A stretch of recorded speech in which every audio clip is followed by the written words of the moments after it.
Toujours concernant la troisième unité,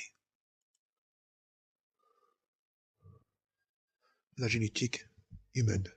C'est le troisième chapitre. Les anomalies génétiques ne cessent d'apparaître dans l'espèce humaine. Le nombre de maladies génétiques répertoriées ne cesse d'évoluer de jour en jour du fait du progrès des techniques.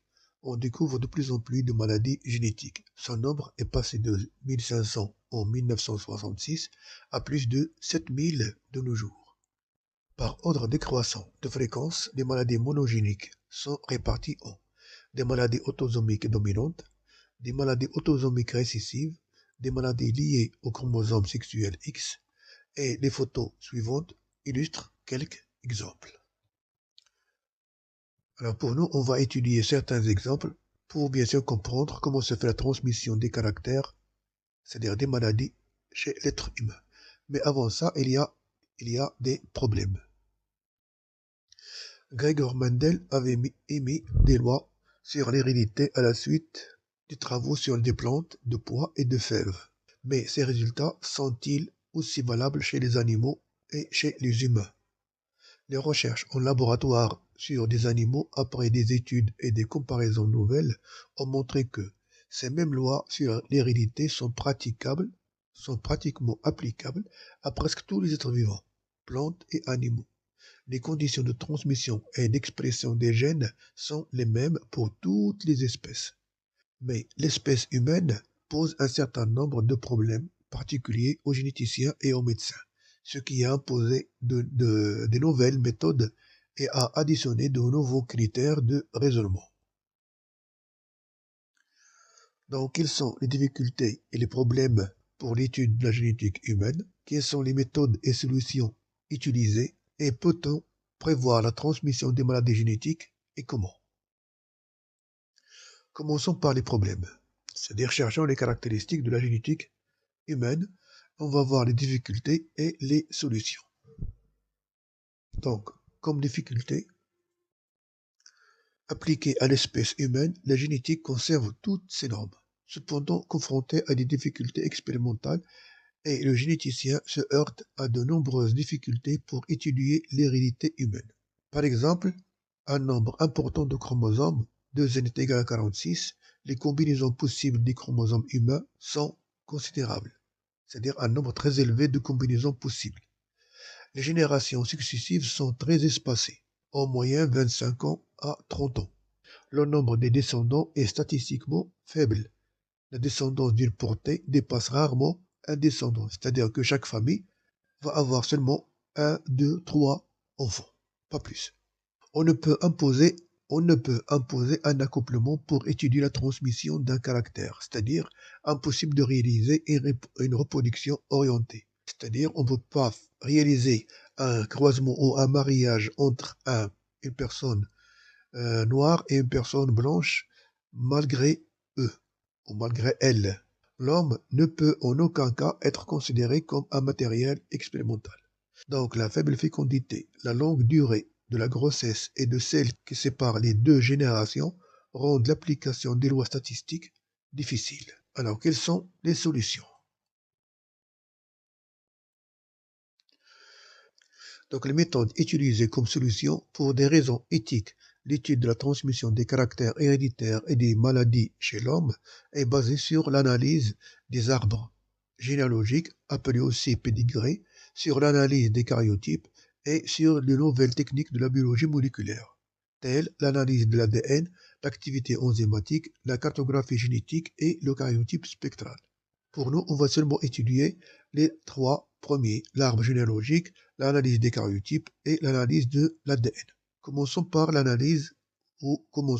l'arbre généalogique. Alors, un arbre généalogique au pédigré, c'est une représentation graphique des ascendants et descendants ainsi que les collatéraux de l'individu. C'est-à-dire, si je prends par exemple cet individu-là, je vais étudier ses descendants, ses ascendants, c'est-à-dire ses parents et ses enfants, ainsi que ses collatéraux, c'est-à-dire de la même génération. L'étude de l'arbre généalogique permet donc la recherche du génotype, des phénotypes de tous les membres d'une famille donnée en traçant l'allèle responsable d'une maladie qualifiée de maladie héréditaire et déterminer la probabilité pour les descendants d'une famille d'être atteints. Et c'est ça ce qu'on appelle un arbre généalogique au pédigré qu'on va voir après. L'analyse des cariotypes. L'analyse des cariotypes permet de comparer le cariotype qu'on a ici d'un individu malade avec le cariotype d'un normal, afin de détecter et déceler les aberrations et anomalies chromosomiques. C'est-à-dire on va comparer deux cariotypes, un de l'individu qui est malade avec un autre qui est sain. Pour l'analyse de l'ADN. L'analyse de l'ADN par la technique d'électrophorèse. Cette méthode est une méthode de séparation des biomolécules telles l'ADN, ARN, protéines, selon leur charge et leur taille, à l'aide d'un champ électrique, pour chercher le gène responsable de la maladie suspectée, en préparant à l'avance une copie du gène appelée sonde moléculaire. Elle permet, c'est-à-dire cette technique, elle permet de déterminer le génotype des individus ainsi que la dominance et la récessivité des allèles. Donc voilà un exemple. On a ici des exemples de préparation d'ADN. Et là, bien sûr, ce sont les gènes ou ce sont les protéines après avoir été séparées par cette méthode. On va voir des exemples pour mieux comprendre cette méthode.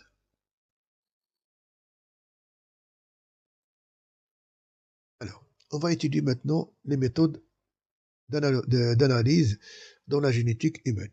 Pour surmonter les difficultés qui entravent l'étude de la génétique humaine, les généticiens et les médecins se basent surtout sur l'analyse des arbres généalogiques au pédigré, des cariotypes et de l'ADN. Donc, comment réaliser un pédigré et l'analyser, comment réaliser un cariotype et l'analyser, et comment se fait l'analyse de l'ADN et quel est son intérêt. Donc, on va commencer par le pédigré. Analyse des pédigrés. Pour la génétique humaine, on traite seulement le cas de monohybridisme et rarement le dihybridisme. Dans le premier cas, il s'agit donc de la transmission d'un couple d'allèles, c'est-à-dire un seul gène d'un couple d'allèles qui est le plus souvent dominant ou récessif et qui est soit porté par un autosome, soit porté par un chromosome sexuel X ou Y. Les unions humaines présente 5 modes de transmission héréditaire qui se dégagent de l'étude des maladies rares par analyse généalogique, telles les maladies autosomiques récessives, qu'on va noter AR, autosome récessif, maladies autosomiques dominantes, autosome dominante, donc AD, maladies récessives liées à X, RX, maladies dominantes liées à X, DX, et maladies liées à Y. Donc, pour comprendre l'analyse des pédigrés, on va voir un exemple de chaque cas. Et on commence par l'albinisme. L'albinisme est dû à une absence totale de mélanine dans la peau, le système pileux, c'est-à-dire les poils, et les yeux. Regardez les photos. Donc les cheveux et les yeux sont plus ou moins, et la peau bien sûr, sont plus ou moins clairs. Les sujets atteints de cet albinisme sont particulièrement sensibles aux rayons ultraviolets et sont prédisposés au cancer de la peau. L'arbre généalogique du document ci-dessous représente la transmission de l'albinisme chez une famille, sachant que cette maladie est due à la mutation d'un seul gène qui existe sous deux formes alléliques, l'un normal, l'autre muté. Remarquez ici, une femme africaine de peau noire a donné naissance à un enfant qui est blond albinos.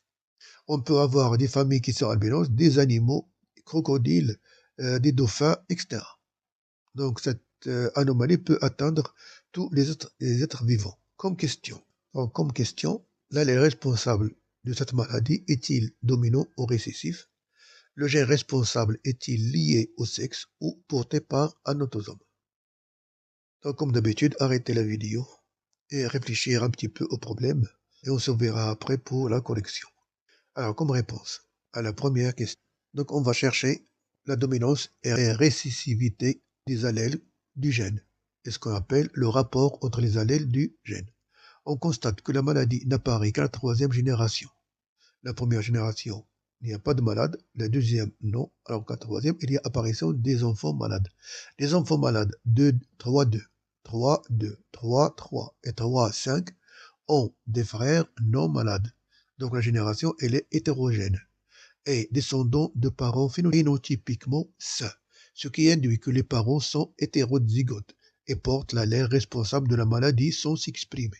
Donc l'allèle responsable de l'albinisme est récessif et on le note petit a, tandis que l'allèle normal est le dominant et le note grand N. Pour la deuxième question, on nous demande de chercher si le gène étudié est lié au chromosome sexuel ou s'il est porté par un autosome. Donc la maladie étant récessive et atteint les deux sexes, on peut supposer, comme première hypothèse, le gène est porté par la partie propre à X, c'est-à-dire porté par le chromosome sexuel X. Or, on constate que la fille 3 et albinos aurait comme génotype X petit a, X petit a. Donc, elle doit avoir un X petit a de sa mère et un autre X petit a de son père. Alors, dans ce cas, le père doit être malade, puisqu'il n'a qu'un seul X. Or, le père, elle est sain. Donc, cette hypothèse est éliminée. Donc, le gène ne peut être localisé sur la partie propre à X. La deuxième hypothèse, c'est-à-dire on va proposer que le gène est porté par la partie propre à Y, c'est-à-dire porté par le chromosome Y. Or, s'il est porté par le chromosome Y, cet enfant qui est malade doit descendre d'un père qui doit être malade. Et ce n'est pas le cas. De même, s'il est lié à Y, on ne peut pas avoir de filles qui sont malades parce qu'ils n'ont pas de Y. Donc ceci laisse supposer que le gène étudié n'a pas de relation ou n'est pas porté par le chromosome ou les chromosomes sexuels X ou Y, mais il est porté par un autosome. Donc on déduit que le gène responsable de la maladie est porté par un chromosome autosomal et on dira que la transmission considérée est autosomique récessive, qu'on note AR, autosomique récessive. Ce qui est à retenir. Caractéristique généalogique d'une maladie autosomale récessive. En général, elle n'apparaît pas à toutes les générations. Donc, il y a des générations où il n'y a pas de maladie, mais elles apparaissent dans une autre génération. Les deux sexes sont atteints. Donc, garçons et filles sont atteints. Les hétérozygotes sont sains. Et la maladie ne s'exprime que chez les homozygotes récessifs. Donc, les homozygotes, les parents, on a dit qu'ils sont homozygotes, enfin, qu'ils sont hétérozygotes, donc elles sont sains, bien qu'elles portent le gène morbide ou l'allèle morbide. Par contre, les enfants, les individus malades doivent être homozygotes, doivent porter les deux allèles morbides. Dans les familles, les sujets atteints se retrouvent le plus souvent dans les familles, les sujets atteints se retrouvent le plus souvent dans la même fratrie, donnant une répartition horizontale sur l'arbre généalogique. Remarquez ici, les enfants de cette génération, horizontalement, ils sont atteints et on parle de répartition horizontale. Un couple d'hétérozygotes a un risque de 25% d'avoir un enfant atteint à chaque nouvelle conception. C'est-à-dire à chaque nouvelle grossesse, un couple hétérozygote peut avoir un quart de leur enfant qui est atteint par cette maladie.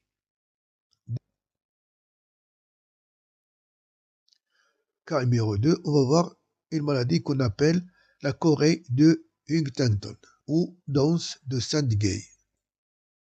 La chorée de Huntington est une maladie neurologique qui apparaît tardivement entre 30 et 50 ans.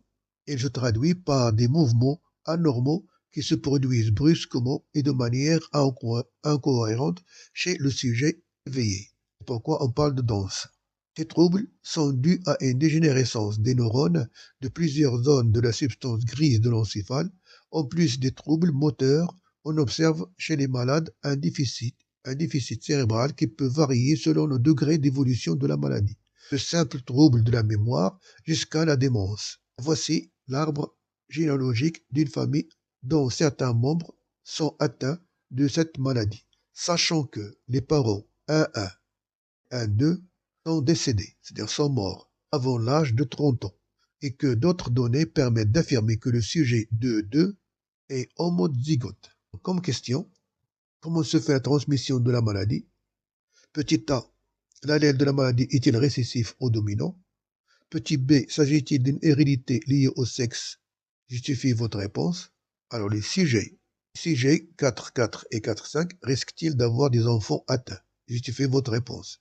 Si 4 3 épouse 4, 4, et le risque que ce couple ait des descendants atteints de la maladie.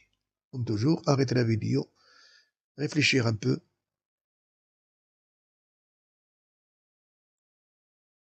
Alors, si on répond aux questions, comment se fait la transmission de la maladie? Remarquez ici, on constate que la maladie apparaît dans chaque génération, contrairement au premier cas qu'on a vu. Là, on a une répartition qui est verticale. Et donc, la première génération a la maladie, la deuxième aussi, la troisième aussi et la quatrième aussi. Ainsi que chaque parent qui est malade transmet la maladie à ses descendants. Étant, les individus atteints ont un parent atteint et transmettent le caractère à environ la moitié de leur descendance. Et les parents sains ont des enfants sains. Remarquez ici, les parents atteints ont des enfants atteints, les parents sains ont des enfants qui sont sains. Chaque parent atteint donne une descendance hétérogène. Remarquez ici, un parent qui est atteint donne une génération qui est hétérogène. Certains sont malades, d'autres sont sains. Ce qui permet de dire qu'il est hétérozygote, pour les deux allèles différents, c'est-à-dire porte les deux allèles différents. L'expression de l'allèle responsable de la maladie permet de dire que cet allèle est le dominant. On le note grand H. Et l'allèle normal est récessif, on le note petit n. Petit b. Est-ce que le gène étudié est-il porté par un autosome ou un gonosome? Supposons que l'allèle H, grand H, porté par un Y. L'existence de femmes 3 malades infirme cette hypothèse. C'est-à-dire que s'il est porté par Y, on ne peut pas trouver des femelles ou des femmes atteintes par la maladie. Supposons que l'allèle est porté par X. Si le gène est lié à X, toutes les filles issues d'un père malade doivent être malades puisque l'allèle est dominant. L'allèle dominant responsable de la maladie de leur père. Or, ici, on voit que la fille 3-7, elle est saine et issue d'un père qui est malade. Donc cette hypothèse est invalide. Donc le gène qui contrôle cette maladie ne peut être lié au sexe, c'est-à-dire ni X ni Y, donc il s'agit d'un gène autosomal et la transmission de cette maladie est donc autosomale dominante AD. La deuxième question, si j'ai 4 et 4-5, ces deux-là, risquent-ils d'avoir des enfants atteints? Suffit votre réponse. Est-ce qu'ils ont une mère qui est atteinte et qu'on n'a pas relation avec le chromosome X? Donc, elle est atteinte, ils peuvent avoir l'allèle responsable de la maladie. Ils peuvent être hétérozygotes comme ils peuvent être homozygotes. La mère 3 étant malade est hétérozygote, donc elle a comme génotype grand H petit n. Son mari 3-4 il est sain, donc il a comme génotype N. Leurs enfants 4 et 4-5 sont sains d'apparence, donc homozygotes NN, et donc ne peuvent avoir d'enfants malades tant que leur future femme est saine. Le risque est de 0%. Si 4-3, cette femelle-là, se marie avec 4-4, quel est le risque que ce couple ait des descendants atteints? Donc cet homme, il est sain, son génotype est petit n, alors que cette femelle, elle est atteinte, elle est hétérozygote, car il a hérité l'allèle sain de sa mère et l'allèle morbide de son père. Donc elle est hétérozygote et lui, il est sain. Donc pour cela, on doit faire l'échiquier de croisement. La fille 4-3 malade et hétérozygote H petit n donne deux types de gamètes, épouse son cousin 4-4 sain, homozygote petit n donne seulement un seul type de gamète, et l'échiquier de croisement sera. Donc voilà l'échiquier, on va avoir une moitié qui est hétérozygote et malade, et une moitié qui est homozygote mais saine, dont le couple présente un risque de 50% d'engendrer des enfants malades. À retenir les caractéristiques généalogiques d'une maladie autosomale dominante. En général, il se manifeste dans toutes les générations. Vous voyez, il se manifeste dans toutes les générations. Et ce qu'on appelle la répartition verticale. Tout sujet affecté a au moins l'un des parents malades. Tout sujet affecté, un des parents est malade. Les deux sexes sont atteints avec la même fréquence. La transmission de la maladie peut se faire par les deux sexes. Les sujets malades sont le plus souvent hétérozygotes. Les sujets sains sont toujours homozygotes. Les transmissions père-fils sont la preuve de l'hérédité AD, c'est-à-dire autosomale dominante. Tout sujet porteur d'un allèle autosomal dominant a un risque de 50% de le transmettre à ses enfants, quel que soit leur sexe. Le troisième cas, la myopathie de Duchenne. La myopathie de Duchenne est caractérisée par une atrophie et une dégénérescence progressive des muscles.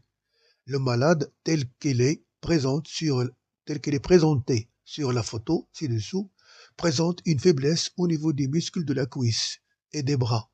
L'affection musculaire s'aggrave avec l'âge.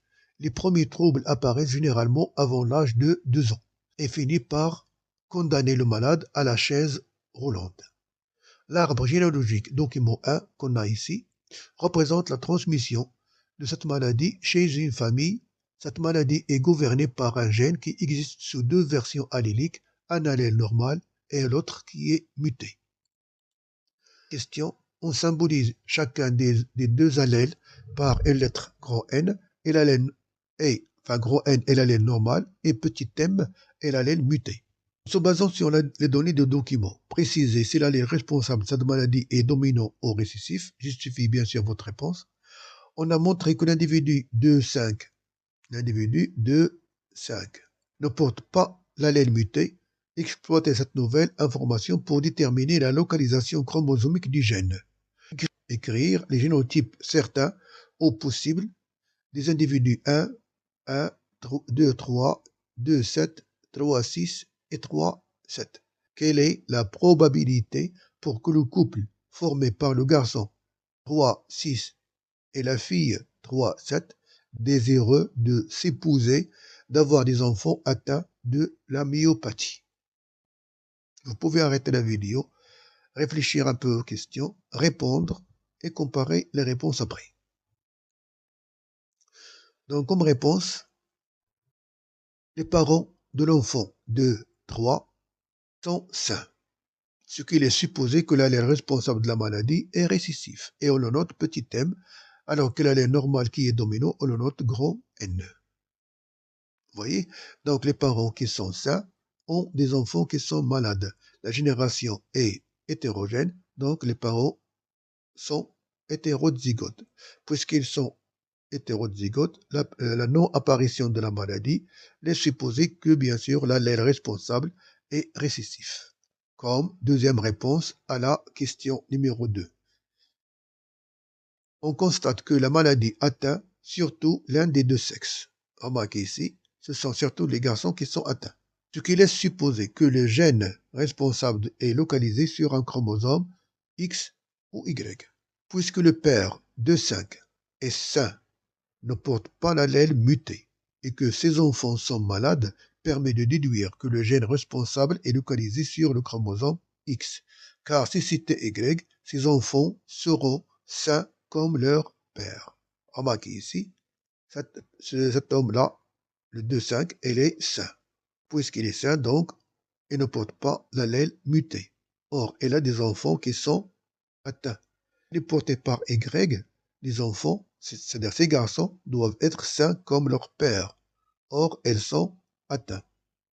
Et puisqu'ils sont atteints, on peut supposer qu'il y a relation avec le chromosome X. Le chromosome X ne peut provenir que de leur mère. Donc la transmission de cette maladie est récessive liée à X, et on la note XR. Comme troisième question, puisqu'on sait que l'allèle est récessif, le responsable de la maladie est récessif, et qu'il est porté par un chromosome sexuel X, donc les génotypes sont faciles à réaliser.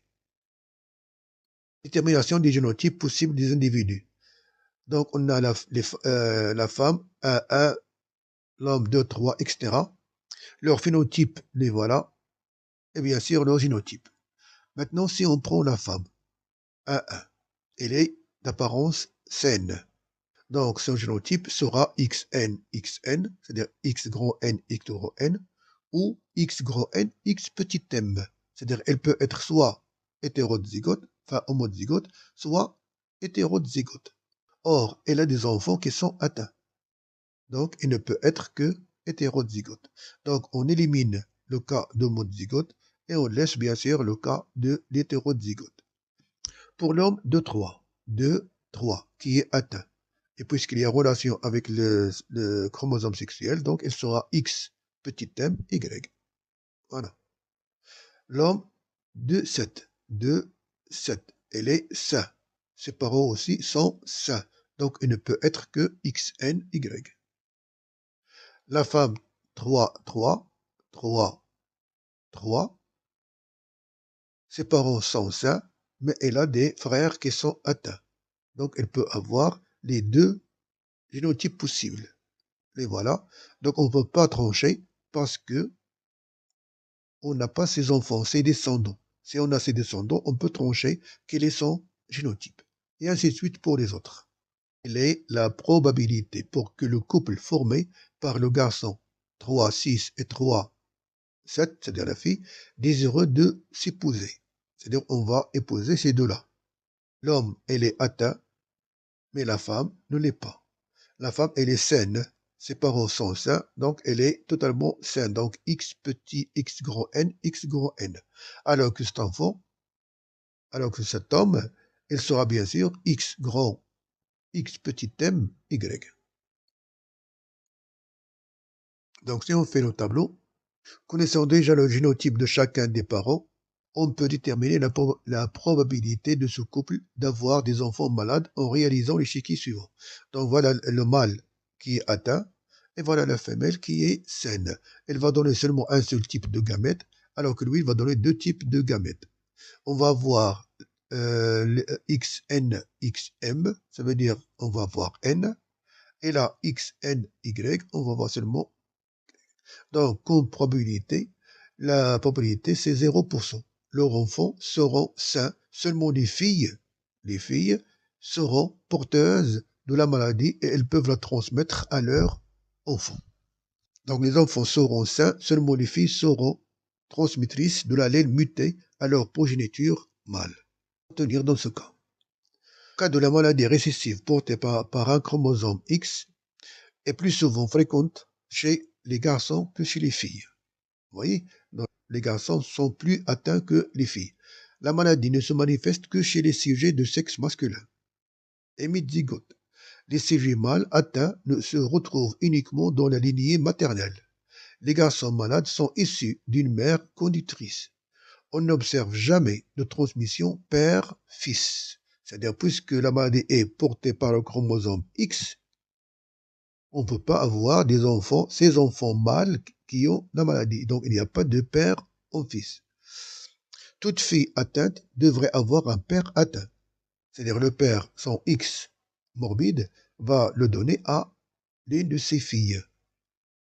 Les femmes hétérozygotes ne sont pas atteintes, mais peuvent transmettre la maladie. Elles sont dites conductrices de la maladie ou porteuses saines. Si une femme conductrice se reproduit, c'est-à-dire elle va avoir des enfants, il aura 50% de garçons atteints et 50% de filles conductrices. Si un homme atteint se reproduit, aucun de ses enfants n'est malade, mais toutes ses filles sont conductrices. C'est le cas qu'on a ici.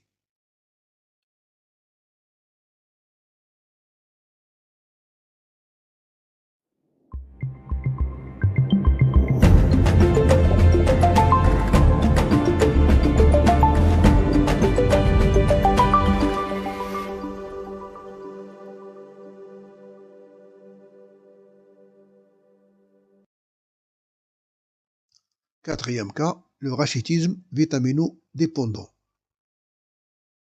Le rachitisme est une maladie du squelette due le plus souvent à une carence en vitamine D. Dans certains cas, comme dans ce cas-là, le traitement par la vitamine D est inefficace. Ces rachitismes sont dits vitamino-résistants. Et l'arbre généalogique suivant montre la transmission de cette maladie dans une famille. Comme question,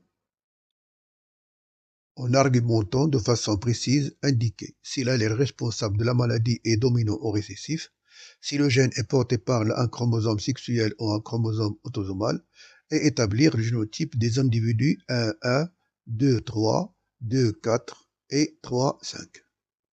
Comme d'habitude, arrêtez la vidéo, réfléchir un petit peu pour continuer après. Alors, si on commence par la première question 1A. Réponse 1. Déterminer le mode de transmission d'une maladie, c'est-à-dire si l'allèle responsable de la maladie est dominant ou récessif et s'il est porté par un autosome ou par un gonosome. Si on répond à la question A, on observe dans le pédigré que tous les individus malades ont au moins un parent qui est malade et que la transmission se fait d'une façon qui est verticale. Aussi, que la présence d'un individu 3-6 sain issu d'un couple 2-3 et 2-4, l'un des deux parents est malade, prouve que l'allèle responsable de la maladie est dominant. Notez grand R est celui qui détermine le phénotype sain et notez petit r. Comme question ou réponse à la question petit b, on observe dans le pédigré la présence des femmes malades, des femmes qui sont malades, donc l'allèle morbide n'est pas porté par le chromosome Y. Tout garçon malade est issu d'une mère malade et toutes les filles issues d'un père malade sont malades. Donc le gène responsable de cette maladie est porté par le chromosome X. Dit que la transmission de cette maladie est gonosomale, X dominante, X grande D.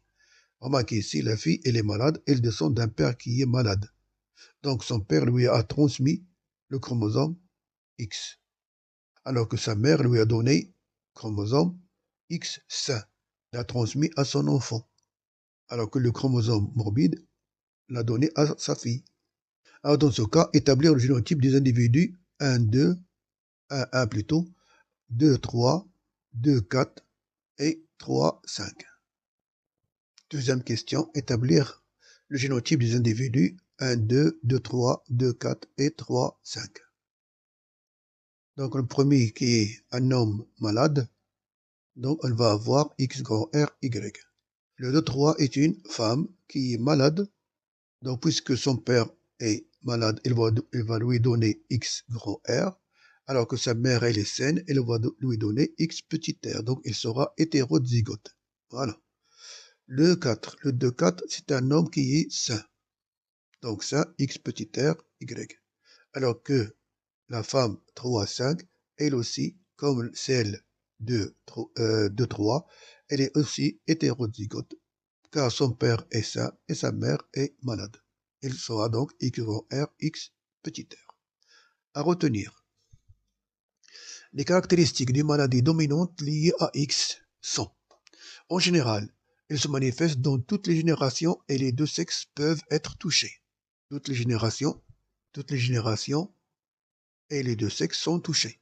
Tout sujet atteint a au moins l'un des parents atteints. Tout garçon atteint devrait avoir une mère atteinte.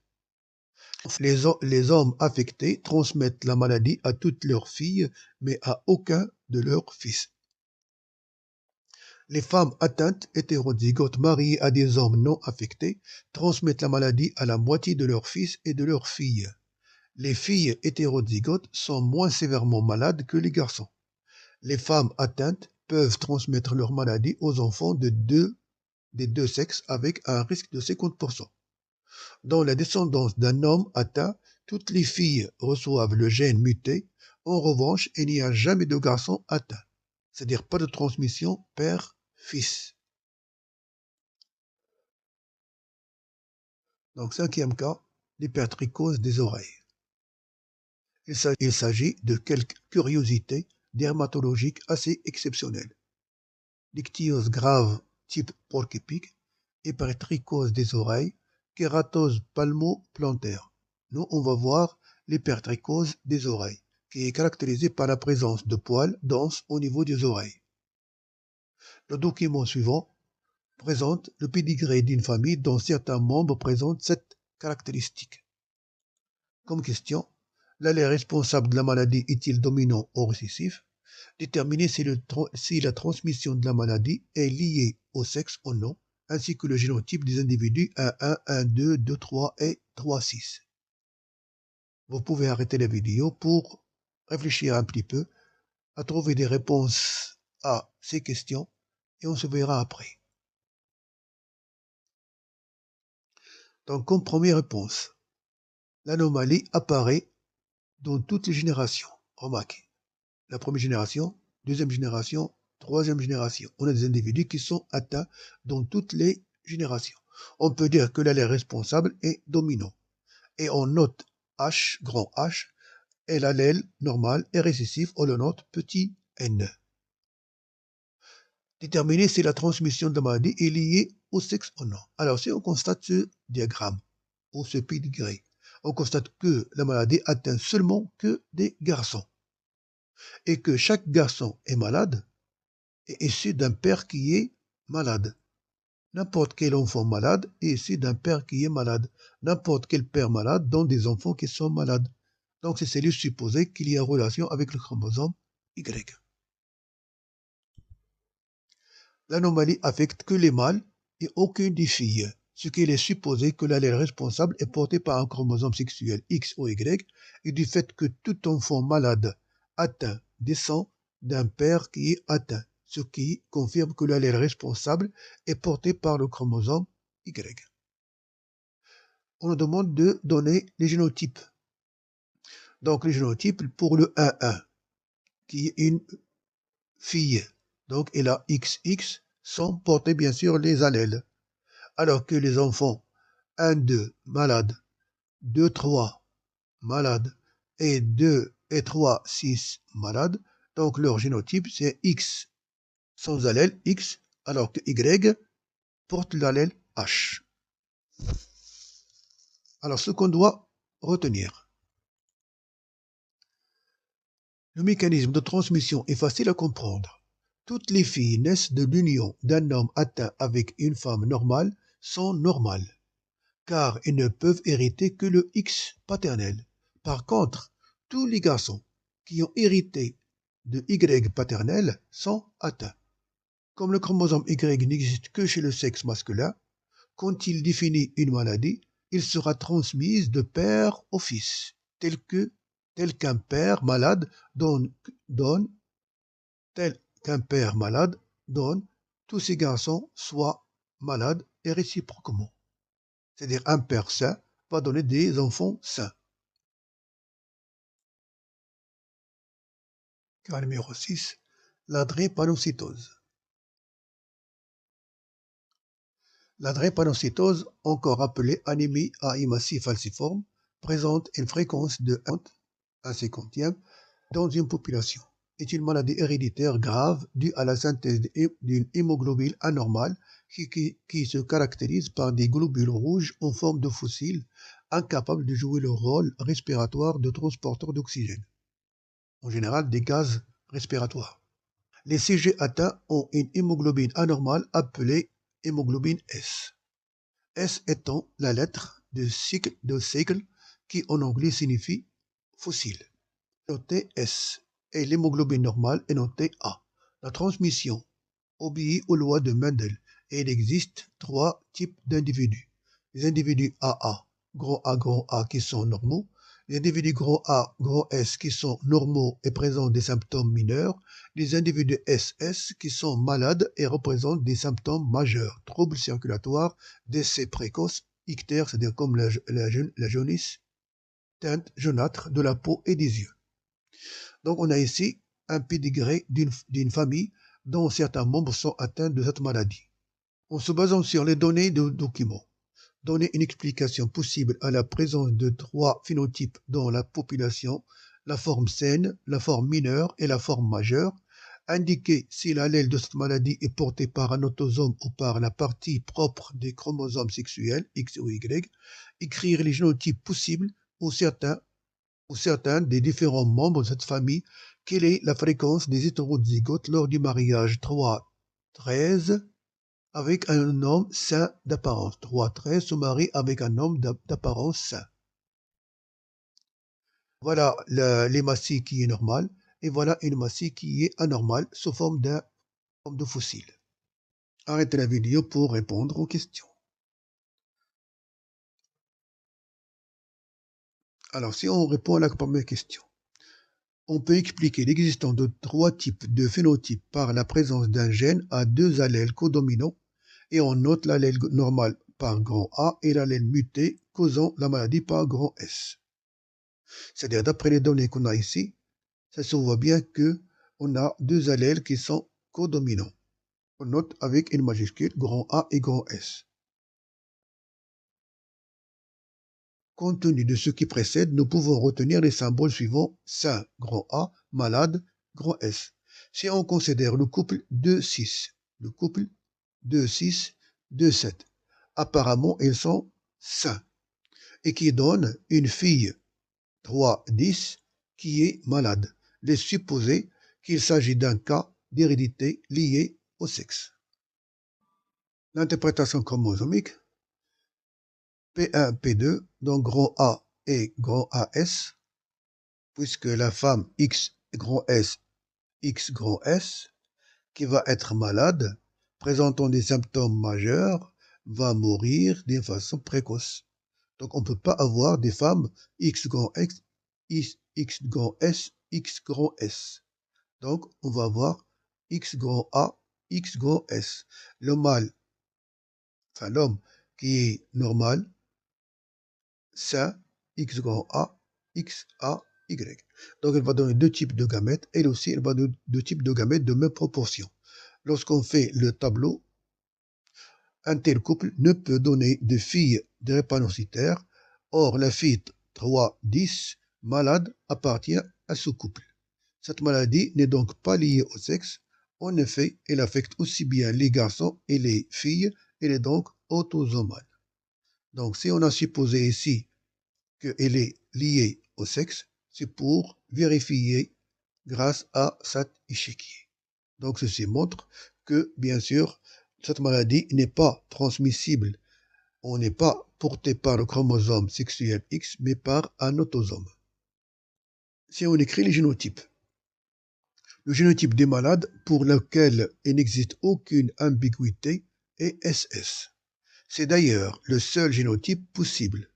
Les génotypes des parents des individus malades ne présentent non plus aucune ambiguïté. C'est grand A, S. Dans une population normale, la fréquence des hétérozygotes grand A, petit a, pour la drépanocytose est environ 1 sur 50. 2 parents hétérozygotes ont une probabilité de 1/4 d'avoir un enfant et homozygote. Donc, quelle est la fréquence des hétérozygotes lors du mariage de 3-13 avec un homme sain d'apparence? Donc, le 3-13, celle-ci, d'apparence, elle est saine, mais elle a une sœur qui est malade. Donc, il y a possibilité qu'elle soit porteuse de l'allèle malade. Donc, elle peut être grand A, grand S. Alors que son mari qui est sain d'apparence ne peut être que grand A, Y. Dans une population normale, la fréquence des hétérozygotes grand A, S pour la drépanocytose est environ de 1,50. 2 parents hétérozygotes ont une probabilité de 1/4 d'avoir un enfant homozygote SS. C'est-à-dire, si on fait le tableau, on va voir SS seulement 1/4, une case sur 4. Dans le cas d'un mariage entre 2 personnes non apparentées, c'est-à-dire elles ne sont pas cousins germains ou apparentés, mais un individu de l'extérieur de la famille, c'est-à-dire étranger de la famille. Donc, dans le cas d'un mariage entre 2 personnes non apparentées, le risque d'avoir un enfant atteint est 1 sur 50 fois 1 sur 50 fois 1/4. C'est-à-dire, la probabilité pour que la femme soit hétérozygote,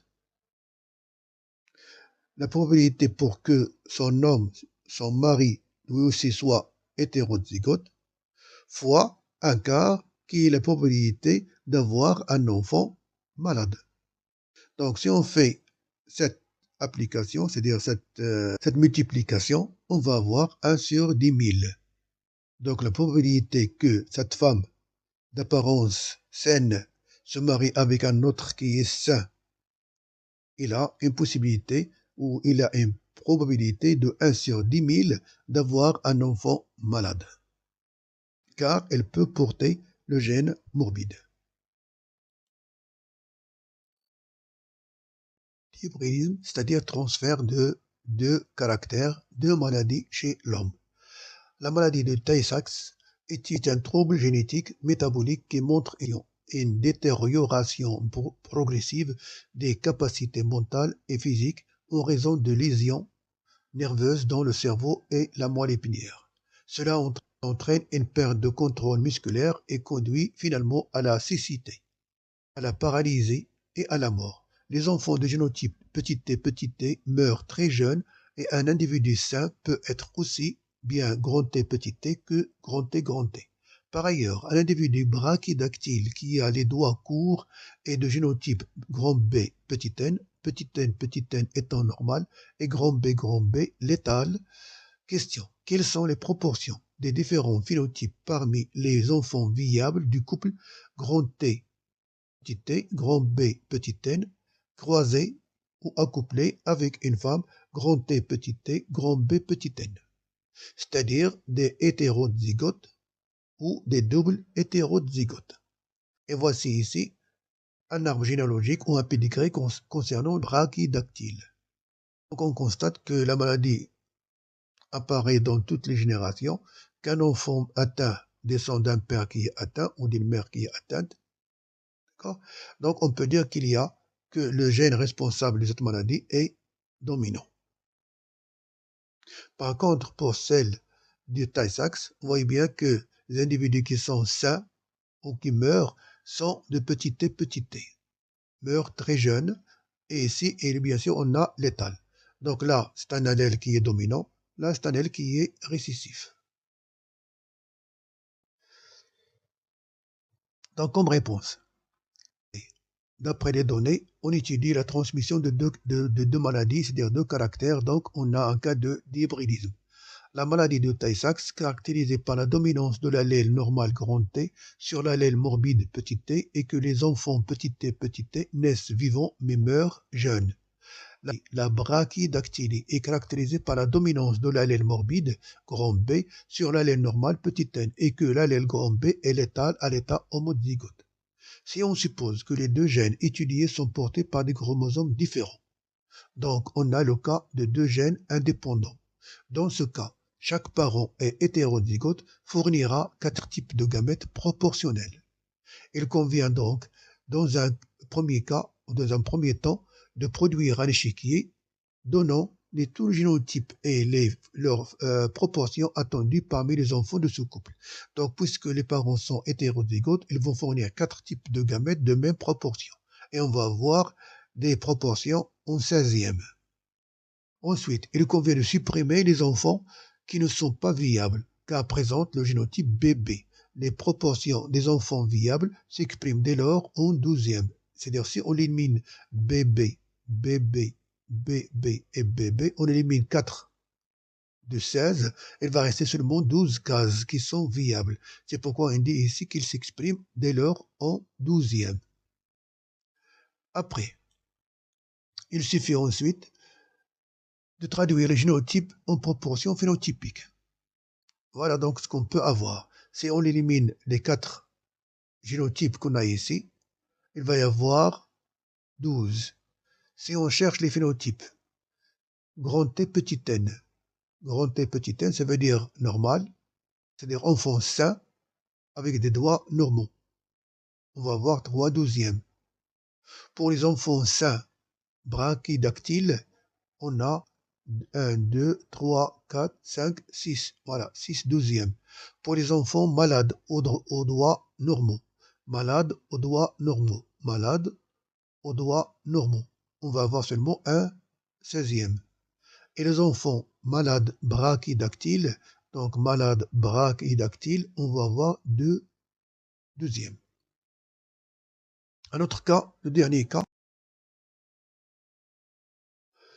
on va voir le dernier cas. C'est toujours dans le cas d'hybridisme, on va traiter deux maladies, l'hémophilie et le daltonisme. On vous donne que Rachid est hémophile mais non daltonien et dont le frère l'est également, qu'on vole en juste noces avec l'élégante Bahija, c'est-à-dire elle va se marier avec Bahija qui ne présente aucun défaut. Ils ont 7 enfants, Ali et Amr, garçons daltoniens mais non hémophiles, Ayman et Ahmed qui n'ont aucun défaut, et 3 filles sans problème, Maha, Maya et Fatine. 20 ans plus tard, Maha met au monde un petit Yassir normal. Fatine accouche d'un petit Moussa, hémophile mais non daltonien. Comme son grand-père, le bébé de Maya est un mignon garçon, malheureusement daltonien mais non hémophile. Question: analyser les données de cette famille et donner le génotype de Bahija et ses filles Maha et Maya. Vous avez ici un pédigré concernant l'hémophilie et un pédigré concernant le daltonisme pour vous aider à comprendre si les maladies sont récessives ou dominantes ou elles sont portées par les chromosomes sexuels ou non. Donc si on analyse un peu, on étudie un cas de dihybridisme, le daltonisme et l'hémophilie, deux caractères dont les gènes responsables sont portés par le chromosome X. L'un concernant le daltonisme, l'autre concernant l'hémophilie, et dont on notera les allèles de la façon suivante: X petit d daltonien, X grand D non daltonien, X petit h hémophilia ou hémophile, X grand H non hémophile. Alors, dans ce cas, les deux caractères sont portés par le même chromosome sexuel X. Donc, on a des cas de gènes liés. Pour cela, Bahija a donné deux types de chromosomes X à ces garçons. Bahija et là Amer et Ali, garçons daltoniens mais non hémophiles. Ayman et Ahmed qui n'ont aucun défaut.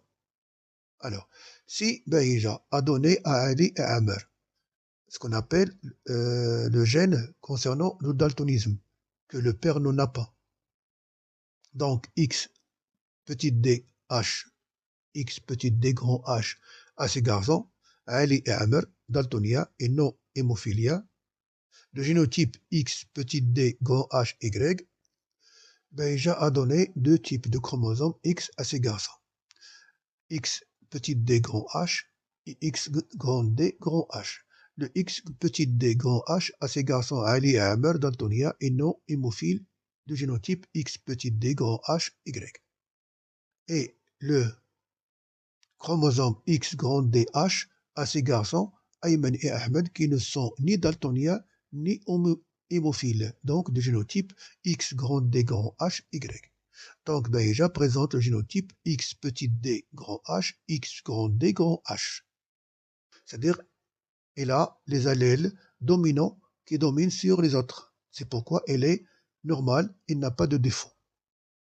Si Rachid est non daltonien mais hémophile, son génotype est X grand D H parce qu'elle a le gène d'hémophilie, c'est-à-dire le gène qui cause l'hémophilie. Et il a donné son unique chromosome X grand D petit h à chacune de ses trois filles, dont Maya, Maha et Maya. Maha, ayant donné un chromosome X grand D grand H à son enfant mâle Yassir, normal de génotype X grand D H Y, et donc de génotype X grand D petit h, X grand D grand H. Alors que Maya, ayant quant à elle donné naissance ou un X petit dh à son garçon daltonien, le génotype X petit dhy présente le génotype X grand dh X petit d grand H. Conclusion. On va voir ici deux tableaux. L'un concernant la nature de l'allèle et là sa localisation. C'est-à-dire la nature, s'il est dominant, récessif ou dominant, et sa localisation, s'il est sur le chromosome X ou Y, ou sur un autosome, ou si les gènes sont liés ou indépendants. Donc pour le premier cas, le cas de gène qui est dominant. Il apparaît à chaque génération, quel que soit le sexe homozygote et hétérozygote. Les probabilités pour que la descendance soit affectée sont de 100% si le parent porteur est homozygote, 75%, c'est-à-dire 3 quarts si les deux parents sont hétérozygotes, et de 50% si un seul parent est porteur de l'allèle morbide, c'est-à-dire elle est hétérozygote. Dans le cas de l'allèle récessif, n'apparaît pas en général à chaque génération, sauf dans le cas de parents homozygotes. Deux parents homozygotes transmettent toujours la maladie ou l'anomalie considérée. Des enfants, garçons ou filles, de parents phénotypiquement sains sont atteints. Deux parents hétérozygotes ne présentent pas les symptômes de la maladie ou de l'anomalie, ont une probabilité de 1,5 pour que les gamètes soient porteurs et 1 quart pour avoir un enfant homozygote. Deux parents sains donnent un enfant, garçon ou fille, malade, donc la maladie est récessive. Dans le cas de la codominance, le caractère d'un descendant est intermédiaire par rapport à ceux exprimés par les parents, comme celui de l'anémie falciforme. Pour la localisation, dans un pédigré, si une anomalie maladie, c'est-à-dire une maladie, dans un pédigré, si une maladie, une anomalie ou une maladie affecte aussi bien les garçons que les filles, il s'agit d'une maladie autosomale. Par contre, si la maladie n'affecte en majorité que des garçons, c'est une maladie gonosomale. Alors, si le gonosomale, est-ce qu'il est porté par X ou par Y? Si on va pour Y, les gènes portés par Y, seuls les individus mâles portent l'allèle. Un père malade donne des fils malades. Alors que s'il est porté par X, si l'allèle est dominant, père et fille ont même phénotype, quel que soit l'ovule.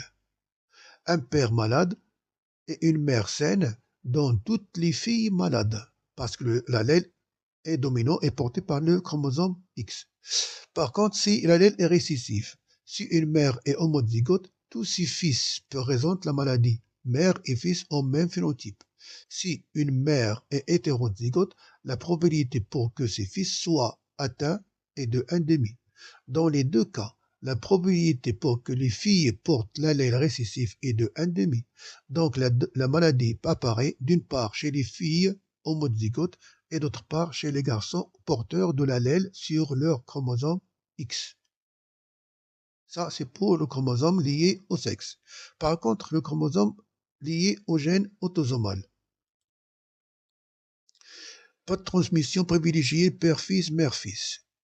Donc, deux parents sains donnent une fille malade, donc la maladie est autosomale. Si on a deux parents qui sont sains, donnent une fille qui est malade, donc la maladie est autosomale.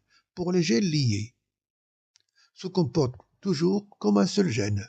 Le pourcentage des recombinaisons indique la distance relative entre les gènes liés, comme on avait dans le cas de gènes liés.